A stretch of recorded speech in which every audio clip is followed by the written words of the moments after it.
सत श्री अकाल। मैं एंकर कोमल हाजिर हूँ हमारे बुधवार के कार्यक्रम को लेकर, स्वास्थ्य का राज कार्यक्रम। जैसे कि आज सबको पता है कि हम आपके लिए स्वास्थ्य का राज कार्यक्रम बुधवार को लेकर आते हैं। आज हमारे साथ जुड़ चुके हैं Malhotra chest centre and allergy clinic से डॉक्टर बनवीर मल्होत्रा। सर, आपका बहुत बहुत स्वागत है हमारे चैनल में। हमारे दर्शकों का मार्गदर्शन करने के लिए आपका बहुत बहुत स्वागत है। बहुत बहुत धन्यवाद आपका कोमल जी। आप एक बार ही अपना परिचय दीजिए। हाँ, मैं आपने बताना चाहूंगा, मेरा नाम डॉक्टर परवीन मल्होत्रा है। मैंने 1986 के अंदर पीजीआई रोहतक से छाती के रोगों के अंदर एमडी की डिग्री हासिल की। उसके बाद मेरी पहली पोस्टिंग गवर्नमेंट जॉब में सिविल हॉस्पिटल में हुई और सिविल हॉस्पिटल के अंदर मैं चेस्ट का जो डिपार्टमेंट था उसका इंचार्ज रहा लगभग 14 साल।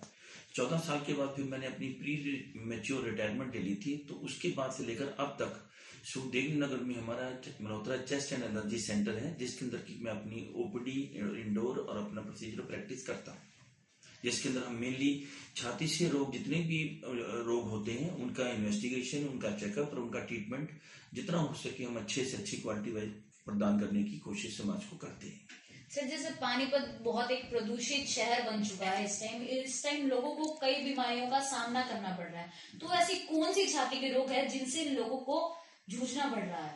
हाँ, जैसा कि आपने खुद अभी कहा कि पानीपत एक काफी प्रदूषित शहर है, तो छाती के जितने भी रोग होते हैं, जैसे कि जो बहुत कॉमन रोग हैं जिनका के नाम मैं बताना चाहूंगा, जैसे कि दमा है, टीबी है, फेफड़े का कैंसर है, एलर्जी है, सांस की तकलीफ है, ब्रोंकाइटिस है, ये जितने भी मेन छाती के रोग होते हैं इन सब का हवा की क्वालिटी के साथ में सीधा संबंध होता है। अगर हवा की क्वालिटी के अंदर केमिकल्स, कुछ और पदार्थ इस तरह होंगे जो कि नॉर्मल हवा के अंदर नहीं होने चाहिए और वो हमारे फेफड़े को सबसे ज्यादा प्रभावित करते हैं। और दूसरा, आपको जैसे आपने देखा होगा कि हमारे समाज में धूम्रपान की प्रवृत्ति भी बहुत कॉमन है। तो ऐसी जगह के ऊपर जहां पर कि धूम्रपान भी समाज में देखी जाती हो और हमारे उस लोकेलिटी की हवा की क्वालिटी उतनी ज्यादा अच्छी ना हो जितनी कि हमारे हिल स्टेशन में या दूसरे शहरों में होती है, तो ऐसे स्थानों के अंदर छाती के रोगों का ज्यादा होना, जिनके मोटे मेन नाम मैंने आपको बताए, लगभग 20 से 30% नॉर्मल जगह से ज्यादा देखा जाता है। तो इस तरह के शहर में सबसे ज्यादा जो हम देखते हैं वो होती है सांस जैसी तकलीफें।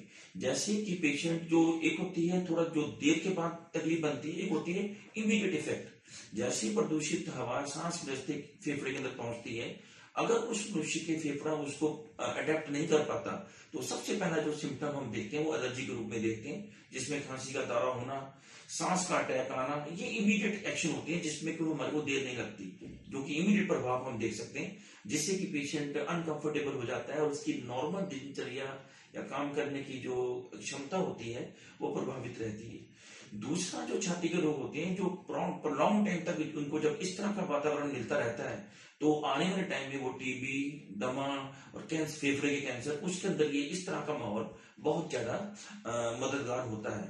जैसा कि कई स्टडीज से हमारे को पता चल चुका है कि जो सिगरेट के धुआं जो होता है उसके अंदर लगभग 2,500 से 3,000 केमिकल्स होते हैं।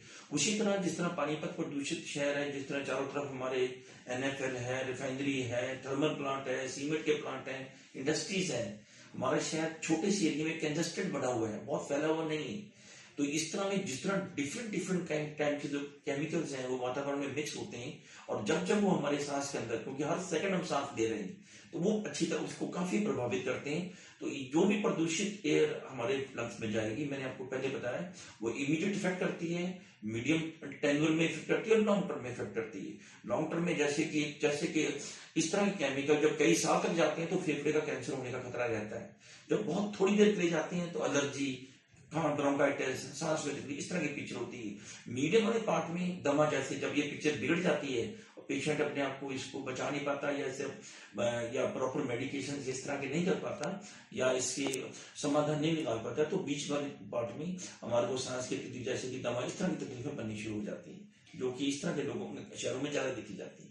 सर, जैसे आपने अभी भी बताया कि टीबी, दमा ऐसे रोग होते हैं, तो इनसे बचने के क्या उपाय हैं कि इनको कैसे ठीक किया जा सकता है? बिल्कुल ठीक कहा आपने। देखिए, इसमें प्रिवेंशन जो है किसी भी ट्रीटमेंट का पहला आधार माना जाता है। अगर हम कोई भी बीमारी हो, अगर हम उसमें प्रिवेंशन के पार्ट में अपना ज्यादा समय और ज्यादा चौकन्नापन दिखाएं तो हम काफी बीमारियों से बच सकते हैं।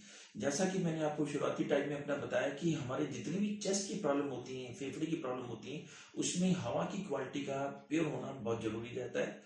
तो उससे मुतल्लक देखिए हवा की क्वालिटी, तो एक एंगल रह गया। तो दूसरा जो पर्सनल हैबिट है, पहले मैं वहां थोड़ा टच करना चाहूंगा कि पर्सनल हैबिट के अंदर हमारे को स्मोकिंग बिल्कुल नहीं करनी चाहिए। अगर कोई स्मोकिंग नहीं करता, अगर वो किसी ऑफिस में काम करता है, किसी शॉप पे काम करता है, किसी प्रीमिसेस में उसका दोस्त स्मोकिंग कर रहा है, वो भी गलत है, तो उनको भी रोकना चाहिए। अदरवाइज वो भी, इसको बोलते हैं पैसिव स्मोकिंग। पैसिव स्मोकिंग भी हमारे फेफड़े को, हमारे लंग्स को बहुत ज्यादा प्रभावित करती है। और रिसर्च से पता चल चुका है कि अगर आपका कोई फ्रेंड उसी रूम के अंदर, उसी प्रीमिसेस में 5 सिगरेट पी रहा है, तो जाने ना अनजाने आप भी 2 या 3 सिगरेट पी रही हैं, तो उसका प्रभाव भी हमारे फेफड़े को झेलना पड़ेगा।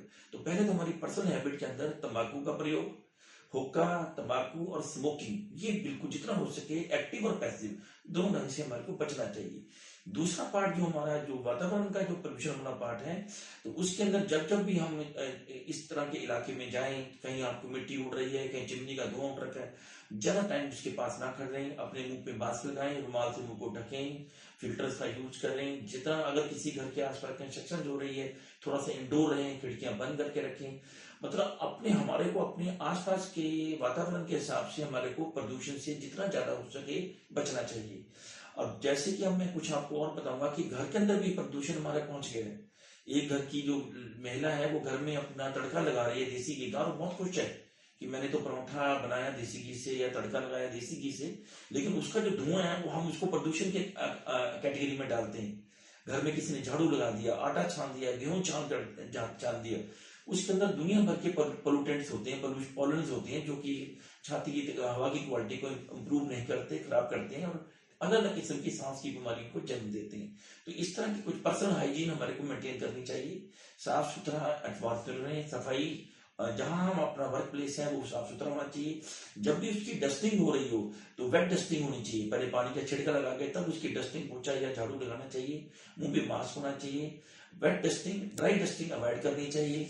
अगर कहीं पर कोई कंस्ट्रक्शन हो रही तो बचना चाहिए, अगर कोई डस्टिंग चल रही तो कैसे बचना है, थोड़ा थोड़ा जितना आपका मास्क है, कपड़ा हो, और ज्यादा उस टाइम के वहां पर अवॉइड करना चाहिए हमारे को रहकर। इस तरह की कुछ कॉमन चीजें हैं जिसमें कि बहुत ज्यादा आपको ध्यान नहीं करना पड़ता, हम काफी हद तक इन चीजों से बच सकते हैं। सर, आपका हमारे दर्शकों का मार्गदर्शन करने के लिए बहुत बहुत धन्यवाद। हम अपने दर्शकों का मार्गदर्शन करने के लिए आपसे जुड़ते रहेंगे। आज के कार्यक्रम में इतना ही।